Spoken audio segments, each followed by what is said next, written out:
Good afternoon, students. Welcome to the session.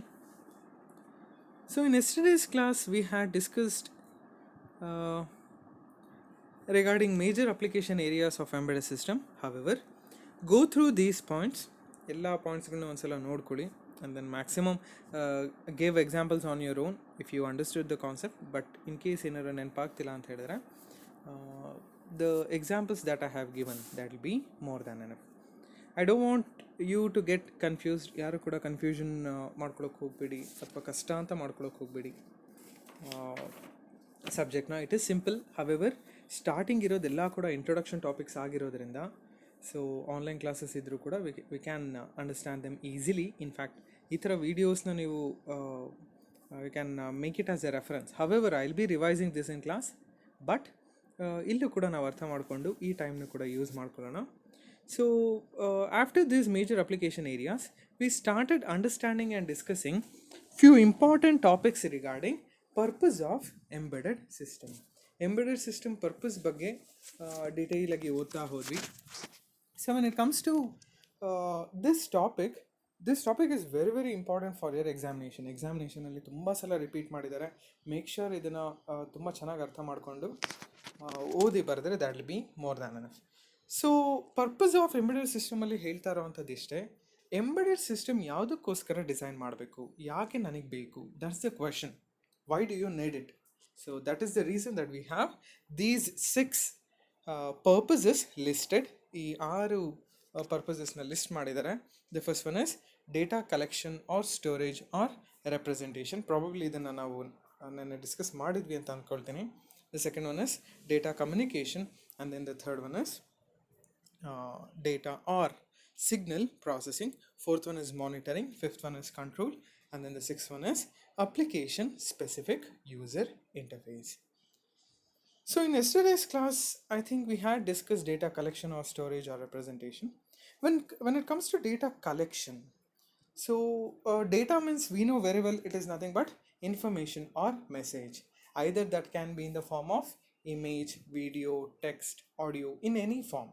ಅದನ್ನೆಲ್ಲದನ್ನು ಕೂಡ collective ಆಗಿ ನಾವು ಏನಂತ ಕರಿತೀವಿ? ಡೇಟಾ ಅಂತ ಕರಿತೀವಿ. So this data can be taken from ಎನ್ವಿರಾನ್ಮೆಂಟಿಂದ ತೊಗೊಬೋದು, ಹೇಗಾರು ತೊಗೋಬೋದು, by making use of some components which we generally call it as sensor. ಸೆನ್ಸರ್ಗಳಿಂದ ನಾವು ಡೇಟಾನ ಕಲೆಕ್ಟ್ ಮಾಡ್ಕೊಳ್ತೀವಿ. ಈ ಕಲೆಕ್ಟ್ ಮಾಡ್ಕೊಂಡಿರೋವಂಥ ಡೇಟಾನ ಯಾವ ರೀತಿ ಅಥವಾ ಯಾವ ಥರ ಫಾರ್ಮಲ್ಲಿ ಇರಬೇಕದು ಅಂತ ಹೇಳಿದ್ರೆ, it should be digitally processable. either that can be in analog or digital. In case ಏನಾರು ಅನಲಾಗಲ್ಲಿ ಇದ್ದರೆ ಅದನ್ನು ನಾನು ಡಿಜಿಟಲಿ ಕನ್ವರ್ಟ್ ಮಾಡಲೇಬೇಕು by making use of analog to digital converter. Analog to digital converter circuitry use ಮಾಡಿಕೊಂಡು analog ಫಾರ್ಮಲ್ಲಿ ಇರೋವಂಥದ್ದನ್ನು I have to convert that to digital. In case ಡಿಜಿಟಲಲ್ಲಿ ಏನಾದರೂ ಈ information or message signal or data ಅದೇನಾರು ಇತ್ತು ಅಂತ ಹೇಳಿದ್ರೆ, there is no need of such analog to digital converter. ಈ ಥರ ನಾನು ಡೇಟಾನ ಕಲೆಕ್ಟ್ ಮಾಡಿಕೊಂಡು these embedded system should be also capable of saving it. ಈ ಎಂಬೆಡೆಡ್ ಸಿಸ್ಟಮ್ ನಾನು ಏನು ಡಿಸೈನ್ ಮಾಡ್ತಾ ಇದ್ದೀನಿ ಜಸ್ಟ್ ಕಲೆಕ್ಟ್ ಮಾಡ್ಕೊಳ್ಳೋ ಅಂಥದ್ದಲ್ಲ. ಬರೀ ಕಲೆಕ್ಟ್ ಮಾಡ್ಕೊಳ್ಳೋದು ಮಾತ್ರ ಆದರೆ ಅದು it doesn't complete my purpose. ನಾನು ಕಂಪ್ಲೀಟ್ ಪರ್ಪಸ್ನ ಅದು ಫುಲ್ಫಿಲ್ ಮಾಡಲ್ಲ. ಅದಕ್ಕೆ ನಾನೇನು ಮಾಡಬೇಕು? I have to make sure that even it should save such data or information or any message. ಅದನ್ನು ಸೇವ್ ಮಾಡ್ಕೊಳ್ಳೋವಂಥ ಫೆಸಿಲಿಟಿ ಕೂಡ ಕೊಟ್ಟಿರಬೇಕು. Good example is a hard disk or memory card or anything like such. ನಮ್ಮ ಫೋನ್ಗಳಲ್ಲೂ ಕೂಡ internal memory ಅಂತಿರುತ್ತೆ ಅಥವಾ external memory ಅಂತಿರುತ್ತೆ. ನಮ್ಮ ಕಂಪ್ಯೂಟರ್ಗಳಲ್ಲಿ ಹಾರ್ಡ್ ಡಿಸ್ಕ್ಸ್ ಅಂತಿರುತ್ತೆ. ಇವುಗಳನ್ನು ಯೂಸ್ ಮಾಡಿಕೊಂಡು ಸ್ಟೋರೇಜ್ ಪರ್ಪಸ್ ಕೂಡ ನಾವು ಫುಲ್ಫಿಲ್ ಮಾಡ್ಬೋದು. ಬರೀ ಇದಿಷ್ಟೇ ಆದರೆ ಸಾಕಾಗುತ್ತಾ? Even your embedded system should be design in such a way that it should represent the information that I have been collected. ನಾನು ಏನು ಇನ್ಫಾರ್ಮೇಷನ್ ಕಲೆಕ್ಟ್ ಮಾಡ್ಕೊಂಡಿರ್ತೀನಿ ಅದನ್ನು ರೆಪ್ರೆಸೆಂಟ್ ಕೂಡ ಮಾಡೋ ಅಂಥ ಫೆಸಿಲಿಟಿ ಇರಬೇಕು. ಆ ಥರ ಡಿಸೈನ್ನ ನಾನು ಮಾಡಬೇಕು. So the embedded system purpose ಇವಾಗ ಏನಾಯಿತು? ಡೇಟಾನ ಕಲೆಕ್ಟ್ ಮಾಡ್ಕೋಬೇಕು, ಸೇವ್ ಮಾಡ್ಕೊಳ್ಳಬೇಕು, ಹಾಗೆ ರೆಪ್ರೆಸೆಂಟ್ ಮಾಡಬೇಕು. ರೆಪ್ರೆಸೆಂಟೇಷನ್ ಅಂತ ಬಂದಾಗ ಇಟ್ಸ್ ವೆರಿ ಸಿಂಪಲ್. ಯಾವುದಾದ್ರು ಒಂದು ಡಿಸ್ಪ್ಲೇ ಯೂನಿಟ್ ಇದ್ರೆ ಸಾಕು. LCD ಯೂನಿಟೋ, LED ಯೂನಿಟೋ, ಆರ್ CROಗಳು, digital analog CRO, or even graphical indicators ಅಂತ ಬರುತ್ತೆ. ನಾವು ಅರ್ಥಕ್ವೇಕ್ ಏನಾರು ಆದರೆ ಅದನ್ನು ಗ್ರಾಫಲ್ಲಿ ರೆಪ್ರೆಸೆಂಟ್ ಮಾಡ್ತೀವಿ. ಎಕ್ಸ್ರೇಸ್ ಆಗಿರ್ಬೋದು, ಎಕ್ಸ್ರೇ ಪ್ರಿಂಟ್ಔಟ್ಸ್ ಆಗಿರ್ಬೋದು, ಅಥವಾ ಇ ಸಿ ಜಿ ರಿಪೋರ್ಟ್ ಆಗಿರ್ಬೋದು, ಅಲ್ಲೆಲ್ಲ ನೋಡಿರ್ಬೋದು ನಾವು ಗ್ರಾಫಿಕಲ್ ಫಾರ್ಮಲ್ಲಿ ಇರುತ್ತೆ. So representation can be in any of such form.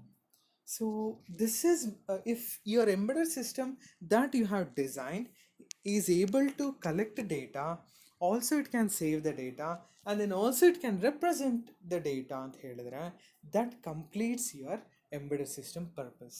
ಅಲ್ಲಿ ಕಂಪ್ಲೀಟ್ ಆಗಿ ನಾವು ಎಂಬೆಡೆಡ್ ಸಿಸ್ಟಮ್ ಪರ್ಪಸ್ನ ಫುಲ್ಫಿಲ್ ಮಾಡಿದ ಹಾಗೆ ಆಗುತ್ತೆ.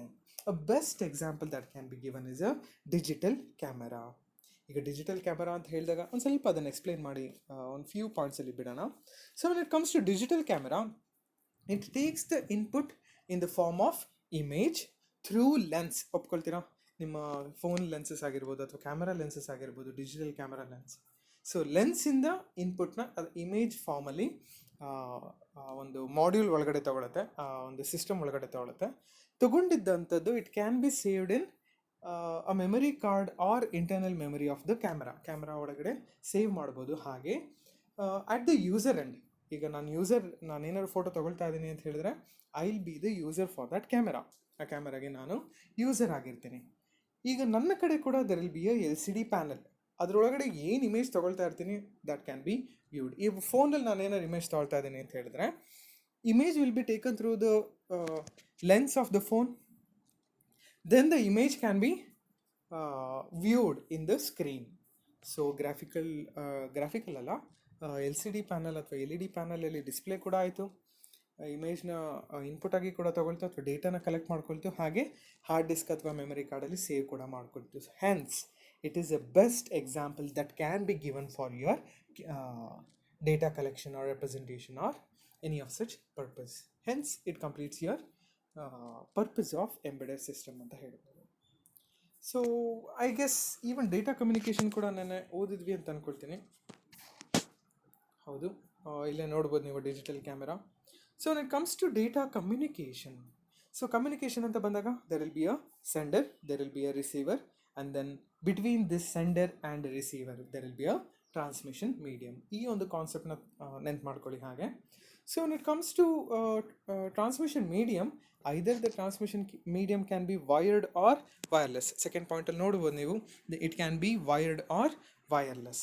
ಸೊ ಯಾವ ಮೀಡಿಯಮಲ್ಲಿ ಬೇಕಾದರೂ ನಾನು ಟ್ರಾನ್ಸ್ಮಿಷನ್ನ ಮಾಡ್ಬೋದು, from sender to receiver and from receiver to sender. So when it comes to advancements, wireless transmission medium ತುಂಬಾ ಇಂಪಾರ್ಟೆನ್ಸ್ ಗೇನ್ ಮಾಡ್ತಾ ಹೋಗ್ತು. ಯಾಕೆ ಅಂತ ಹೇಳಿದ್ರೆ ವೈರ್ಡ್ ಬಂಡಲ್ಸ್ ತುಂಬಾ ಕಾಂಪ್ಲೆಕ್ಸಿಟಿ ಕ್ರಿಯೇಟ್ ಮಾಡ್ತಾ ಇತ್ತು, ತುಂಬಾ ಕನ್ಫ್ಯೂಷನ್ಸ್ ಕ್ರಿಯೇಟ್ ಮಾಡ್ತಾ ಇತ್ತು. ಏನಾದ್ರು ಎರರ್ ಆಯಿತು ಅಂತ ಹೇಳಿದ್ರೆ ಆ ಎರರ್ನ ಕಂಡುಹಿಡಿಯೋದಕ್ಕೆ it use to take lot of time. TDS task ಅಂತ ಹೇಳ್ತಾರೆ, ತುಂಬ ಕ್ಲಿಷ್ಟವಾದ ಕೆಲಸ ತಪ್ಪುಗಳನ್ನ ಕಂಡುಹಿಡಿಯೋದಕ್ಕೆ. ಸೊ ಅದನ್ನೆಲ್ಲದನ್ನು ಕೂಡ ಕಮ್ಮಿ ಆಯಿತು ಯಾವಾಗ when wireless transmissions became the latest technology. Wireless transmission ಕಂಡುಹಿಡಿತಿದ್ದ ಹಾಗೆಯೇ ಈ ಥರದ್ದೆಲ್ಲ ವೈರ್ಡ್ ಬಂಡಲ್ಗಳು ಏನೇನು ತೊಂದರೆಗಳು ಕೊಡ್ತಾ ಇತ್ತು ಅದನ್ನು ನಾವು ಎಲಿಮಿನೇಟ್ ಮಾಡ್ತಾ ಹೋದ್ವಿ ಅಂತ ಹೇಳ್ಬೋದು. Hence for such transmission medium you have to use your embedded system so that a reliable transmissions can be done. ಈ ಸೆಂಡರ್ ಮತ್ತು ರಿಸೀವರ್ಗಳ ಮಧ್ಯ ಈ ಟ್ರಾನ್ಸ್ಮಿಷನ್ ಮೀಡಿಯಮ್ ಕಂಟ್ರೋಲ್ನ ನೀವೇನಾದರೂ ಒಂದು ಎಂಬೆಡೆಡ್ ಸಿಸ್ಟಮಿಗೆ ಕೊಟ್ರಿ ಅಂತ ಹೇಳಿದ್ರೆ ಯಾವ ಟೈಮಲ್ಲಿ ಎಷ್ಟು ಅಮೌಂಟ್ ಆಫ್ ಟ್ರಾನ್ಸ್ಮಿಷನ್ ಆಗಬೇಕು, ಯಾವ ಟೈಮಲ್ಲಿ ಎಷ್ಟು ಅಮೌಂಟ್ ಆಫ್ ರಿಸೀವಿಂಗ್ ಆಗಬೇಕು, ಇದನ್ನೆಲ್ಲದನ್ನು ಕೂಡ ಒಂದು ಎಂಬೆಡೆಡ್ ಸಿಸ್ಟಮ್ ಕಂಟ್ರೋಲ್ ಮಾಡ್ತಿದೆ ಅಂತ ಹೇಳಿದ್ರೆ even that is the purpose of a embedded system which is design for data communication. So ನಾವು ನೋಡ್ಬೋದು ನೆಕ್ಸ್ಟ್ ಒಂದೊಂದು ಪಾಯಿಂಟಲ್ಲಿ ಎಕ್ಸಾಂಪಲ್ಸ್ ಕೊಟ್ಟಿದ್ದಾರೆ. Data collecting units uses digital modules for data communication such as Bluetooth, Zigbee, Wi-Fi, etc. So these are all the embedded systems that we have designed. So ಹಾಗೆ wired ಅಂತ ಬಂದಾಗ RS-232C, USB and then TCP IP. So these are all the technology that's being used these days for such transmissions.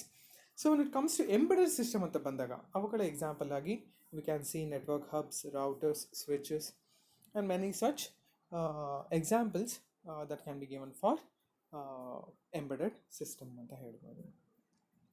So moving on, we have signal processing or data processing. So data processing ಅಂತ ಹೇಳಿದಾಗ ಈಗ ನಾನು ತಗೊಂಡಿರೋಂಥ raw signal data information or message It will be in the form of either voice, image or video. So normally data will be in the form of either voice, image or video ಅಂತ ಹೇಳ್ಬೋದು. So ನಾನೇನು collect ಮಾಡ್ಕೊಂಡಿರ್ತೀನಿ, there are some times where this message or information ಕರೆಕ್ಟಾಗಿ ಇರೋದಿಲ್ಲ, correct ಫಾರ್ಮಲ್ಲಿ ಇರೋದಿಲ್ಲ. ಕೆಲವೊಂದು time best example ಯಾವುದು ಅಂತ ಹೇಳಿದ್ರೆ, ಈಗ ಯಾವುದೋ ಒಂದು ವಾಯ್ಸ್ ರೆಕಾರ್ಡ್ ಮಾಡಿರ್ತೀನಿ ನಾನು ಅಂತ ಅಂದ್ಕೊಳ್ಳೋಣ. ಇನ್ ಕೇಸ್ ಏನಾರು ವಾಯ್ಸ್ ರೆಕಾರ್ಡಿಂಗ್ ಏನಾರು ತುಂಬ ಡಿಮಿನಿಷ್ ಆಗಿದ್ರೆ, ತುಂಬ ನಾಯ್ಸ್ ಇದ್ದರೆ, ಕರೆಕ್ಟಾಗಿ ಮೆಸೇಜ್ ಕರೆಕ್ಟಾಗಿ ಕೇಳಿಸ್ತಿಲ್ಲ ಅಂತ ಹೇಳಿದ್ರೆ, ಸೊ ಆ ಟೈಮಲ್ಲಿ I have to make sure there should be some process of this embedded system to enhance the message, to enhance the voice ಏನು ಕಮ್ಮಿ ಆಗಿರುತ್ತೆ ಅದನ್ನು ಜಾಸ್ತಿ ಮಾಡೋದಕ್ಕೆ ನಾನು ಯಾವುದಾದ್ರು ಒಂದು ಟೆಕ್ನಿಕ್ನ ಯೂಸ್ ಮಾಡಿದ್ರೆ, that technique should be handled by embedded system. ಅದನ್ನು ಎಂಬೆಡೆಡ್ ಸಿಸ್ಟಮ್ ಮಾತ್ರ ಅದನ್ನು ಹ್ಯಾಂಡಲ್ ಮಾಡೋಕ್ಕೆ ಸಾಧ್ಯ. ಸೊ ಅದನ್ನು ಇಲ್ಲಿ ಹೇಳ್ತಾರೆ, embedded systems with signal processing functionalities R employed in applications such as speech coding. ನಾನು ಇವಾಗ ಏನು ಹೇಳಿದೆ, this is nothing but improving the speech signal, which is generally termed as speech coding ಅಂತ ಕರೀತಾರೆ. ಹಾಗೆ ಸಿಂಥಸಿಸ್ ಅಂತ ಕರೀತಾರೆ. ಸಿಂಥಸಿಸ್ ಅಂತ ಹೇಳಿದ್ರೆ ನಾವು ಕೇಳಿರ್ಬೋದು, ಮ್ಯೂಸಿಕ್ ರೆಕಾರ್ಡಿಂಗಲ್ಲೆಲ್ಲ ಶ್ರುತಿ ಬಿಟ್ಟು ಏನಾರು ಹಾಡಿದರೆ ಶ್ರುತಿನಲ್ಲೇ ಕರೆಕ್ಟಾಗಿ ರೆಕಾರ್ಡಿಂಗಲ್ಲಿ ಕೂರಿಸ್ಬೋದು, ಅಥವಾ ಶ್ರುತಿನಲ್ಲೇ ದೆ ಕ್ಯಾನ್ ಆಲ್ಟರ್ ಇಟ್, ಅದು ವಾಯ್ಸ್ನ ಆಲ್ಟರ್ ಮಾಡ್ಬೋದು. ಇನ್ ಕೇಸ್ ತಾಳ ಏನಾರು ತಪ್ಪಿದ್ರೆ ಅದನ್ನು ಕೂಡ, ಈ ಥರದ್ದೆಲ್ಲ ಫ್ಯಾಕ್ಟರ್ಸ್ ಇದೆ. So you have many such examples that can be given for synthesis. ಹಾಗೆ ಆಡಿಯೋ ವಿಡಿಯೋ ಕೋಡೆಕ್ ಅಂತ ಹೇಳ್ತಾರೆ. This is nothing but conversion from audio to synchronise with video ಜೊತೆ ಸಿಂಕ್ರನೈಸ್ ಮಾಡೋದು ಕೇಳಿರ್ಬೋದು. ನಾವು ಡಬ್ಬಿಂಗ್ ಎಲ್ಲ ಮೂವಿನಲ್ಲಿ ಡಬ್ಬಿಂಗ್ ಎಲ್ಲ ಮಾಡಿರ್ತಾರೆ. ಸೊ ಎರಡನ್ನೂ ಕೂಡ they use to combine. And then ಕೆಲವೊಂದು ಪರ್ಟಿಕ್ಯುಲರ್ ಫಾರ್ಮ್ಯಾಟ್ಸ್ ಇರುತ್ತೆ ಆಡಿಯೋ ಮತ್ತು ವಿಡಿಯೋ. ಈಗ ಆಡಿಯೋಗೆ MP3 ಅಂತ ಇರುತ್ತೆ, ವಿಡಿಯೋಗೆ MP4 ಅಂತ ಇರುತ್ತೆ. ಈಗ MP3 ಮತ್ತು MP4 ಡಿಫ್ರೆನ್ಸ್ ಏನಿದೆ, ಒನ್ ಲೇಯರ್ ಏನೋ ಆ್ಯಡ್ ಆಗಿದೆ. That layer is nothing but video. ಯಾವುದೋ ಒಂದು ಸಾಂಗ್ ಇದೆ ಅಂತ ಹೇಳಿದ್ರೆ ಅದರ ಫಾರ್ಮ್ಯಾಟ್ ಬಂದು MP3. There will be 3 media player layers, 3 layers ಇರುತ್ತೆ. ಅದು ಇವಾಗ MP4 ಯಾವುದೋ ಒಂದು ವಿಡಿಯೋ ಫಾರ್ಮ್ಯಾಟ್ ಅಂತ ಹೇಳಿದ್ರೆ ಒಂದು ಲೇಯರ್ ಎಕ್ಸ್ಟ್ರಾ ಆ್ಯಡ್ ಆಗಿರುತ್ತೆ. ಯಾವುದಾದ್ರು ಅಂತ ಹೇಳಿದ್ರೆ ವಿಡಿಯೋ ಅಂತ ಹೇಳ್ಬೋದು. ಇವುಗಳನ್ನೆಲ್ಲದನ್ನು ಕೂಡ ಆಡಿಯೋ ವಿಡಿಯೋ ಕೋಡೆಕ್ ಅಂತ ಕರೀತಾರೆ. So codec is a short form for coding and decoding. So ಹಾಗೆ ನೋಡೋದಾದರೆ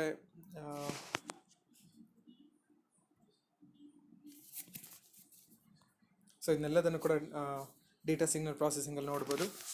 So I'll just repeat once again. The data collected by the embedded system can be used for various kinds of data processing. So embedded systems with signal processing functionalities are employed in applications such as speech coding. Speech coding is separate agide, adu speech coding onde word adu, comma synthesis, audio video codec ಅಂತ ಹೇಳ್ತಾರೆ. So as I shed, ಇವಾಗಿನ ಹೇಳಿದೆ ನಾನು audio video ಕೋಡೆಕ್ ಬಗ್ಗೆ. Speech coding ಅಂತ ಹೇಳಿದ್ರೆ voice ಏನಾದರೂ ಹಾಳಾಗಿದ್ದು ನಾನು ತೊಗೊಂಡಿರೋಂಥ ಮೆಸೇಜಲ್ಲಿ ಅದನ್ನು ಇಂಪ್ರೂವ್ ಮಾಡಬೇಕು ಅಂತ ಹೇಳಿದ್ರೆ ಅದನ್ನು ಸ್ಪೀಚ್ ಕೋಡಿಂಗ್ ಅಂತ ಕರೀತಾರೆ. And then the last one is transmission applications. So transmission applications ಅಂತ ಬಂದಾಗ you have many transmission applications these days. So ಯಾವುದಾದ್ರು ಒಂದು ಇವಾಗ ಯೂಟ್ಯೂಬ್ಗೆ ಒಂದು ವೀಡಿಯೋನ ಅಪ್ಲೋಡ್ ಮಾಡ್ತೀನಿ ಅಂತ ಹೇಳಿದ್ರು ಕೂಡ it will follow some procedure, rules and regulations ಎಲ್ಲದನ್ನು ಕೂಡ ಮೆನ್ಷನ್ ಮಾಡಿರ್ತಾರೆ. ಸೊ ಅದನ್ನು ಟ್ರಾನ್ಸ್ಮಿಷನ್ ಅಪ್ಲಿಕೇಶನ್ಸ್ ಅಂತ ಹೇಳ್ತಾರೆ. ಎಲ್ಲ transmission application can be handled by embedded system. So ಇಲ್ಲಿ ನೆಕ್ಸ್ಟ್ ಒಂದು ಎಕ್ಸಾಂಪಲ್ ಹೇಳ್ತಾರೆ, ಹಿಯರಿಂಗ್ ಏಡ್ ಅಂತ ಹೇಳ್ತಾರೆ. Yes, hearing aid is a best example. I will tell you the detailed explanation. ಇದರ ಒಂದು ಡೀಟೇಲ್ಡ್ ಎಕ್ಸ್ಪ್ಲನೇಷನ್ ಹೇಳ್ತೀನಿ. ಹಿಯರಿಂಗ್ ಏಡ್ ನಾರ್ಮಲಿ ಯಾರಿಗೆ, ಅಥವಾ ನೀವು ಜನರಲ್ ಟರ್ಮ್ಸಲ್ಲಿ ಕಿವಿ ಮಷೀನ್ ಅಂತ ಕೇಳಿರ್ಬೋದು.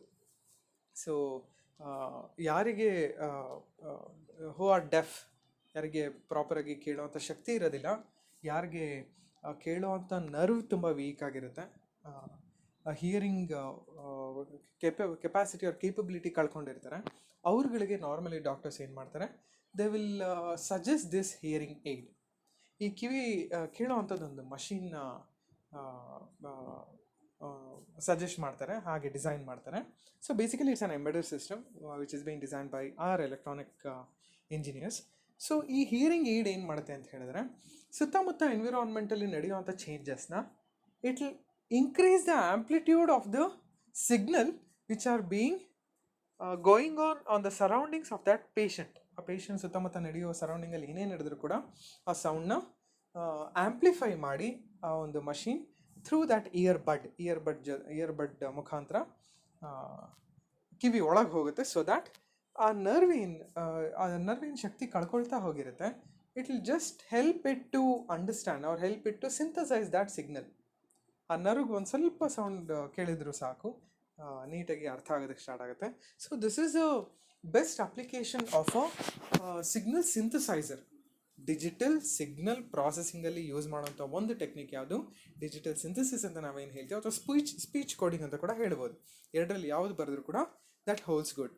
ಸೊ ಸ್ಪೀಚ್ ಕೋಡಿಂಗ್ ಅಪ್ಲಿಕೇಶನಲ್ಲಿ we are going to make use of such technique which is basically use for hearing impaired persons ಅಂತ ಹೇಳ್ತಾರೆ.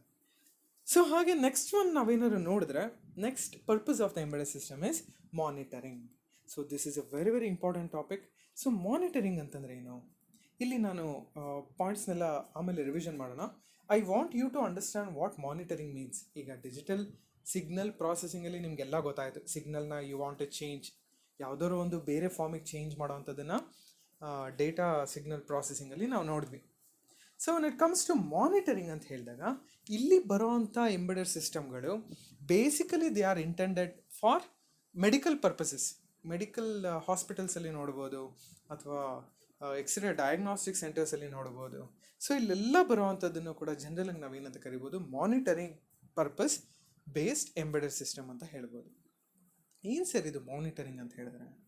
C, monitoring embedded system can only record some information. ಒಂದಷ್ಟು ಇನ್ಫಾರ್ಮೇಷನ್ನ ತೋರಿಸುತ್ತಷ್ಟೇ, ಆದರೆ they cannot gain control over that function. ಆ ಫಂಕ್ಷನ್ನ control ಮಾಡೋದಕ್ಕೆ ಸಾಧ್ಯ ಇಲ್ಲ. ಒಂದು ಬೆಸ್ಟ್ ಎಕ್ಸಾಂಪಲ್ ಕೊಡ್ತೀನಿ. ECG is a device that is used for medical purpose, which is basically designed for to monitor.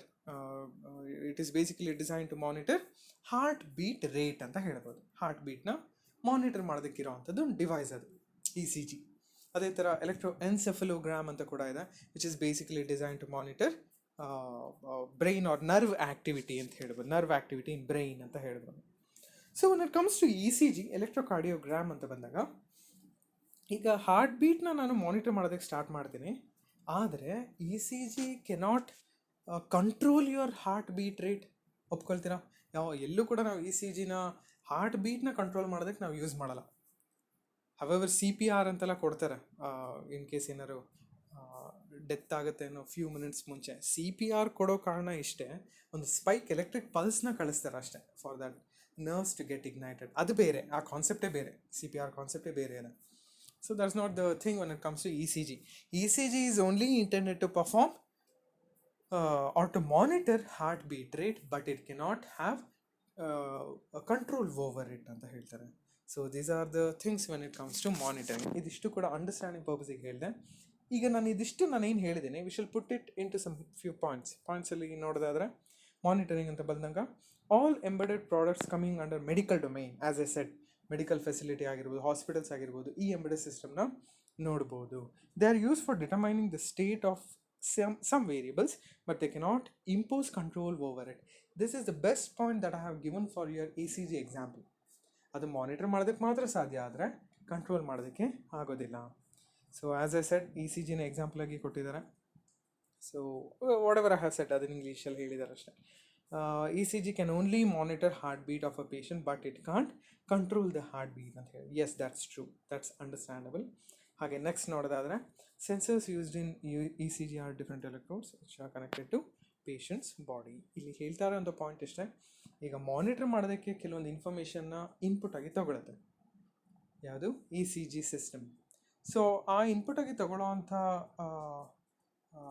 Connecting ರಾಡ್ಸ್ನ they are going to call it as electrodes, which are connected to patient's body. ನೀವು ನೋಡಿರ್ಬೋದು, chest ಪಾರ್ಟಲ್ಲಿ patient chest ಆಗಿರ್ಬೋದು, ಹಾಗೆ finger tips ಆಗಿರ್ಬೋದು, nerve endings ಅಂತ ಕರೀತಾರೆ. So nerves ಎಂಡಿಂಗ್ಸಲ್ಲಿ normally they'll connect those electrodes and then they'll take it as input ಆಗಿ ತೊಗೊಂಡು ಮಾನಿಟರಿಂಗ್ ಪರ್ಪಸಿಗೆ ಯೂಸ್ ಮಾಡೋದನ್ನು ನೋಡ್ಬೋದು. ಸೊ ಹಾಗೆ ಸಮ್ ಅದರ್ ಎಕ್ಸಾಂಪಲ್ಸ್, ಬೇರೆ ಬೇರೆ ಎಕ್ಸಾಂಪಲ್ಸ್ ಕೂಡ ಕೊಡ್ತಾರೆ. Digital CRO, digital multimeter, logic analyser. ಇಲ್ಲಿ ಡಿಜಿಟಲ್ CRO, ಡಿಜಿಟಲ್ ಮಲ್ಟಿಮೀಟರ್ ಎರಡೂ ನಿಮಗೆ ಗೊತ್ತಿದೆ. ಲಾಜಿಕ್ ಅನಲೈಸರ್ ಅಂತಂದರೆ ಇಷ್ಟೇ, if you have some digital logic circuit implementation, how it is working ಅಂತ ತಿಳ್ಕೊಳ್ಳೋ ಅಂಥ ಡಿಸೈನ್ನ we are going to call it as, or ಸರ್ಕ್ಯೂಟ್ನ we are going to call it as logic analyser ಅಂತ ಹೇಳ್ತಾರೆ. So at the next topic we have control. So when it comes to control, so what are all the things that we have to learn ಅಂತ ಹೇಳೋದಾದರೆ, S, ಇಲ್ಲಿ ಕೂಡ ನಾನು ಮಾನಿಟರಿಂಗಿಗೆ ಹೇಗೆ explain ಮಾಡಿದೆ ಅದೇ ರೀತಿ ಜನರಲಾಗಿ ಎಕ್ಸ್ಪ್ಲೈನ್ ಮಾಡಿಬಿಡ್ತೀನಿ. ಈಗ ನಾನೇನು ಹೇಳ್ತೀನಿ ಅದನ್ನು ಕರೆಕ್ಟಾಗಿ ಅರ್ಥ ಮಾಡ್ಕೊಳ್ಳಿ, ಪುಟ್ it in your own English. ಈಗ ಕಂಟ್ರೋಲಿಂಗ್ ಅಂತ ಹೇಳಿದಾಗ ಇಷ್ಟು ಮಾತ್ರ ನೆನ್ಪಿಟ್ಕೊಳ್ಳೋಣ. ಮಾನಿಟರಿಂಗಲ್ಲಿ ನಾವೇನು ಓದಿದ್ವಿ, ಜಸ್ಟ್ ಇನ್ಪುಟ್ನ ತಗೊಂಡು ಡಿಸ್ಪ್ಲೇ ಮಾಡುತ್ತೆ ಅಷ್ಟೇ ಮಾನಿಟರಿಂಗ್ ಸಿಸ್ಟಮ್ಸ್. ಬಟ್ ಕಂಟ್ರೋಲ್ ಅಂತ ಹೇಳಿದರೆ it should change some things. ನೋಡಿ, ಇವಾಗ ಒಂದು ಬೆಸ್ಟ್ ಎಕ್ಸಾಂಪಲ್ ಕೊಡ್ತೀನಿ. Imagine air conditioning system. ನಾವು ನೋಡೋವಂಥ ಏರ್ ಕಂಡೀಷ್ನಿಂಗ್ ಸಿಸ್ಟಮ್ಸ್ನ ಇಮ್ಯಾಜಿನ್ ಮಾಡೋಣ. ಇನ್ಪುಟ್ನ ನಾನು ರಿಮೋಟಲ್ಲಿ ನಾನೇನು ಕೊಡ್ತೀನಿ, ಇವಾಗ ಫಾರ್ ಎಕ್ಸಾಂಪಲ್ ಟೆಂಪ್ರೇಚರ್ ಎಷ್ಟೋ ಇದೆ, ರೂಮ್ದು ಒಂದು ಸ್ವಲ್ಪ ಜಾಸ್ತಿ ಇದೆ ಅಂತ ಅನ್ಕೊಳ್ಳೋಣ, ಒಂದು 24 ಡಿಗ್ರಿ ಇದೆ ಅಂತ ಅನ್ಕೊಳ್ಳೋಣ. ಸೊ ನಾನು ಅದನ್ನು ಏನು ಮಾಡ್ತೀನಿ, ನನ್ನ ರೂಮಲ್ಲಿರೋವಂಥ ಎ ಸಿಗೆ ರಿಮೋಟಿಂದ ಒಂದು ಇನ್ಪುಟ್ ಕೊಡ್ತೀನಿ. ಏನಂತ ಕೊಡ್ತೀನಿ, ರೆಡ್ಯೂಸ್ ಇಟ್ ಟು 19 ಡಿಗ್ರೀಸ್ ಅಂತ ಕೊಡ್ತೀನಿ. 19 ಡಿಗ್ರಿಗೆ ಕಮ್ಮಿ ಮಾಡು ಟೆಂಪ್ರೇಚರ್ನ ಅಂತ ಹೇಳ್ತೀನಿ. ಸೊ ಆ ಒಂದು ಎ ಸಿ ಏನು ಮಾಡುತ್ತೆ, it will take my input, ನಾನು ಕೊಡೋವಂಥ ವ್ಯಾಲ್ಯೂನ ಇನ್ಪುಟ್ ಆಗಿ ತೊಗೊಳುತ್ತೆ. ಒಳಗಡೆ ಇರುವಂಥ ಒಂದು ಎಂಬೆಡೆಡ್ ಸಿಸ್ಟಮ್ ಏನಿದೆ, that is micro controller or micro processor, it will compare my input to its pre defined values. ಅದ್ರ ಒಳಗಡೆ ಕೆಲವೊಂದು ಪ್ರೋಗ್ರಾಮಿಂಗಲ್ಲಿ ಕೆಲವೊಂದು ವ್ಯಾಲ್ಯೂಸ್ ಕೊಟ್ಟಿರ್ತಾರಲ್ವ, ಸೊ ಅದಕ್ಕೆ ಕಂಪೇರ್ ಮಾಡುತ್ತೆ. ಕಂಪೇರ್ ಮಾಡಿದಾಗ ಆ ಒಂದು ಕಂಟ್ರೋಲರ್ ಅರ್ಥ ಮಾಡ್ಕೊಳುತ್ತೆ, ಜಾಸ್ತಿ ಇದೆಯಾ, greater than or lesser than ಅಂತ ಹೇಳಿ ಅರ್ಥ ಮಾಡ್ಕೊಳುತ್ತೆ. ರೂಮ್ ಟೆಂಪ್ರೇಚರ್ನ ಥರ್ಮಿಸ್ಟರಿಂದ ಇನ್ಪುಟ್ ತೊಗೊಳುತ್ತೆ. ಸೊ 2 ಇನ್ಪುಟ್ ತೊಗೊಳ್ತಾ ಇದೆ ಅದು. ಫಸ್ಟು ನಾನು ಕೊಡೋವಂಥ ರಿಮೋಟಲ್ಲಿ ಫಸ್ಟ್ ಇನ್ಪುಟ್ ತೊಗೊಳುತ್ತೆ, ತಗೊಂಡು ಇಟ್ಕೊಂಡಿರುತ್ತೆ. ಹಾಗೆ ಅದರಲ್ಲಿರುವಂಥ ಪ್ರೀ ಡಿಫೈನ್ಡ್ ಪ್ರೋಗ್ರಾಮ್ಡ್ ವ್ಯಾಲ್ಯೂಸ್ ಏನಿರುತ್ತೆ ಅದನ್ನು ಚೆಕ್ ಮಾಡೋದಕ್ಕೆ ರೂಮಿಂದ ಟೆಂಪ್ರೇಚರ್ನ ಥರ್ಮಿಸ್ಟರ್ ಮುಖಾಂತರ ತೊಗೊಳುತ್ತೆ. ಈಗ ತೊಗೊಂಡಿರುವಂಥ 2 ಇನ್ಪುಟ್ನು ಕೂಡ ಕಂಪೇರ್ ಮಾಡುತ್ತೆ. ಈಗ ರೂಮ್ ಟೆಂಪ್ರೇಚರ್ ಎಷ್ಟಿದೆ ಅಂತ ಹೇಳಿದ್ದೆ ನಾನು, 24 ಡಿಗ್ರಿ ಇದೆ ಅಂತ ಹೇಳಿದ್ದೆ. ರಿಮೋಟಲ್ಲಿ ನಾನು ಎಷ್ಟು ಕೊಟ್ಟಿದ್ದೀನಿ, 18 ಡಿಗ್ರೀಸ್ ಅಂತ ಹೇಳಿದ್ದೀನಿ. ಸೊ ಇವಾಗ ಏನು ಮಾಡೋಕ್ಕೆ ಸ್ಟಾರ್ಟ್ ಮಾಡುತ್ತೆ ಅದು, ಟೆಂಪ್ರೇಚರ್ನ ಇವಾಗ ರೆಡ್ಯೂಸ್ ಮಾಡೋದಕ್ಕೆ ಸ್ಟಾರ್ಟ್ ಮಾಡುತ್ತೆ. ರೆಡ್ಯೂಸ್ ಮಾಡೋದಕ್ಕೆ ಏನೇನು ಮಾಡಬೇಕು, ಸುಮ್ಮನೆ ಆ ವ್ಯಾಲ್ಯೂನ ಕಮ್ಮಿ ಮಾಡ್ಕೊಂಬಂದ್ಬಿಟ್ರೆ ರೆಡ್ಯೂಸ್ ಆಗೋಗುತ್ತಾ? So controller will give some input to the actuating system ಅಂತ ಕರೀತಾರೆ. ಸೊ ಬೇಸಿಕಲಿ ಏರ್ ಕಂಡೀಷನಿಂಗ್ ಸಿಸ್ಟಮಲ್ಲಿ ಕಂಡೆನ್ಸರ್ ಅಂತ ಕೇಳಿರ್ಬೋದು ನೀವು. ಸೊ ಆ ಕಂಡೆನ್ಸರ್ಗೆ ಇನ್ಪುಟ್ ಕೊಡುತ್ತೆ. ಸೊ ಆ ಕಂಡೆನ್ಸರ್ ಏನು ಮಾಡುತ್ತೆ, it will take all the air that is present in the room and then it will compress it, it will reduce the temperature and then again it will send it back to the room. So ಈ ಥರ ಕಳಿಸಿ at some point thermistor ಮತ್ತೆ input ತೊಗೊಳುತ್ತೆ, ಯಾವುದೋ ಒಂದು 5-10 seconds ಆದಮೇಲೆ. So ಇನ್ಪುಟ್ನ ತೊಗೊಂಡಾಗ ಆ ಒಂದು ಥರ್ಮಿಸ್ಟರ್ ಏನಂತ ತೊಗೊಳುತ್ತೆ input, as the temperature is being reduce to 18 degree. 18 degree ಆಗ್ತಿದ್ದಾಗೇ ಕಾನ್ಸ್ಟೆಂಟ್ ಮಾಡೋಕ್ಕೆ ಸ್ಟಾರ್ಟ್ ಮಾಡುತ್ತೆ. ಸೊ ಇವಾಗ ನಾನು ಇದಿಷ್ಟು ಏನು ಹೇಳಿದೆ, so all this operation is being performed by a single embedded system. Either that can be a microcontroller or it can be a microprocessor. ಯಾವುದಾದ್ರು ಆಗಿರ್ಬೋದು, ಯಾವುದಾದ್ರು ಬೇಕಾದ್ರೂ ಡಿಸೈನ್ ಮಾಡ್ಬೋದು. So since the purpose of the embedded system is to control here, ಇಲ್ಲಿ air conditioning system use ಮಾಡಿಕೊಂಡು control ಮಾಡ್ತಿರೋದ್ರಿಂದ the purpose of the embedded system is controlling in an air conditioning system or air conditioning unit. So ಇನ್ಪುಟ್ಗಳನ್ನೆಲ್ಲದನ್ನು ಕೂಡ air conditioner ಸೆನ್ಸರ್ಸಲ್ಲಿ ತೊಗೊಳ್ತಾರೆ. Either ನನಗೆ hand held unit, ಯಾವುದಪ್ಪ, remote ಆಗಿರ್ಬೋದು ಅಥವಾ ಥರ್ಮಿಸ್ಟರ್ ಆಗಿರ್ಬೋದು, ಯಾವುದಾರು ಆಗಿರ್ಬೋದು, ಅದನ್ನು ಇನ್ಪುಟ್ ತೊಗೊಳುತ್ತೆ, ಕಂಪೇರ್ ಮಾಡುತ್ತೆ and then it will give an input to the actuating system. So actuator system ಏನು ಮಾಡುತ್ತೆ, it will do the necessary controlling. It is involved in controlling to bring the variable in specified range. ಇಲ್ಲಿ variable ಅಂತ ಹೇಳ್ತಾ ಇರೋದು temperature value. So specified range ಅಂತ ಹೇಳ್ತಾ ಇರೋದು ನಾನು ಕೊಡೋವಂಥ ರಿಮೋಟಲ್ಲಿರೋವಂಥ ವ್ಯಾಲ್ಯೂ. ಆ ರೇಂಜಿಗೆ ತರೋದಕ್ಕೆ ಸ್ಟಾರ್ಟ್ ಮಾಡುತ್ತೆ. ಥರ್ಮಿಸ್ಟರ್ ಇಂದ ತೊಗೊಳ್ಳೋದು ವೇರಿಯಬಲ್, ನಾನು ಕೊಡೋವಂಥ ಇನ್ಪುಟ್ಟು ಸ್ಪೆಸಿಫೈಡ್ ರೇಂಜ್ ಅಂತ ಹೇಳ್ತಾರೆ. So these are all the things that is being involved in control. ಇಲ್ಲಿ ಅದೆಲ್ಲದನ್ನು ಕೂಡ ಹೇಳಿದ್ದೀನಿ ನಾನು, embedded system with control functionality. So I think ನಾನು ಇವಾಗ ಏನು ಹೇಳ್ತೆ ಅದನ್ನೆಲ್ಲದನ್ನು ಕೂಡ ಇಂಗ್ಲೀಷಲ್ಲಿ ಬರೆದ್ರೆ that completes your control purpose of an embedded system. So ಇದಾದಮೇಲೆ we have application specific user interface. So application specific user interface ಬೇರೆ ಯಾವುದೋ ಸ್ಪೆಷಲ್ ಟಾಪಿಕ್ ಏನಲ್ಲ. ಈ ಒಂದು ಟಾಪಿಕಲ್ಲಿ ಹೇಳೋವಂಥದ್ದು ಇಷ್ಟೇ. So if I have my design, ನಾನು ಒಂದು ಅಪ್ಲಿಕೇಶನ್ಗೋಸ್ಕರನೇ ಡಿಸೈನ್ ಮಾಡ್ತೇವೆ. Best example is cell phone. ಈ ಸೆಲ್ ಫೋನಲ್ಲಿ ನಾವು ಏನೇನು ನೋಡ್ಬೋದು, ಕೀಪ್ಯಾಡ್ ಆಗಿರ್ಬೋದು, ಅಥವಾ LCD panel, LED panel, and then we have android OS, all this things ಎಲ್ಲದು ಕೂಡ ಒಂದೇ ಕೆಲಸ ಮಾಡುತ್ತೆ. ಏನದು? It is fulfilling the purpose of calling interface ಅಂತ ಹೇಳ್ಬೋದು. ಕಾಲಿಂಗ್ ಆಗಿರ್ಬೋದು, ಇಂಟರ್ನೆಟ್ ಫೆಸಿಲಿಟೀಸ್ ಆಗಿರ್ಬೋದು, ಇವೆಲ್ಲದನ್ನು ಕೂಡ ಅಪ್ಲಿಕೇಶನ್ ಸ್ಪೆಸಿಫಿಕ್ ಆಗಿರೋದ್ರಿಂದ ಅದನ್ನು application specific user interface purpose of an embedded system ಅಂತ ಹೇಳ್ತಾರೆ. So there are many examples that's being provided: keypad, graphic LCD module, system speaker, and then vibration alert. So this completes the purpose of an embedded system. So ಯಾವುದನ್ನಾದರೂ ಕೇಳ್ಬೋದು ಎಕ್ಸಾಮಿನೇಷನಲ್ಲಿ. So make sure ಎಲ್ಲದನ್ನು ಕೂಡ ಓದ್ಕೊಳ್ಳಿ. In case ಎಲ್ಲ ಪರ್ಪಸ್ನೂ ಕೂಡ explain ಮಾಡಿ ಅಂತ ಹೇಳಿದ್ರೆ, 1 ಪಾಯಿಂಟ್ ಅಥವಾ 2 ಪಾಯಿಂಟ್ ಅಲ್ಲಿ ಎಕ್ಸ್ಪ್ಲೈನ್ ಮಾಡಿ. ಎಕ್ಸಾಂಪಲ್ಸ್ ಬರೆಯೋದನ್ನು ಮರಿಬೇಡಿ. ಎಕ್ಸಾಂಪಲ್ ಯೂಸ್ ಮಾಡಿಕೊಂಡು ನೀವು ಎಕ್ಸ್ಪ್ಲೈನ್ ಮಾಡ್ತೀರಾ ಅಂತ ಹೇಳಿದ್ರೆ that's the best explanation that you can write.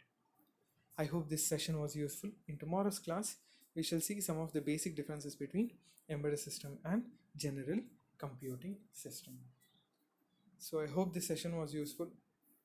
Make use of it. ಇನ್ನೊಂದು ಫ್ಯೂ ಟಾಪಿಕ್ಸ್ ಇದೆ, ಇನ್ನೊಂದು 2-3 ಟಾಪಿಕ್ ಇದೆ. ಸೊ ಆ ಟಾಪಿಕ್ ಮುಗಿತಿದ್ದು ಹಾಗೆಯೇ ನೋಟ್ಸ್ನ ಪ್ರೊವೈಡ್ ಮಾಡ್ತೀನಿ, soft copy. So every one should compulsorily write it in the notebook of embedded system. ಎಲ್ಲರೂ ಕೂಡ ಬರೀಲೇಬೇಕು. Thank you.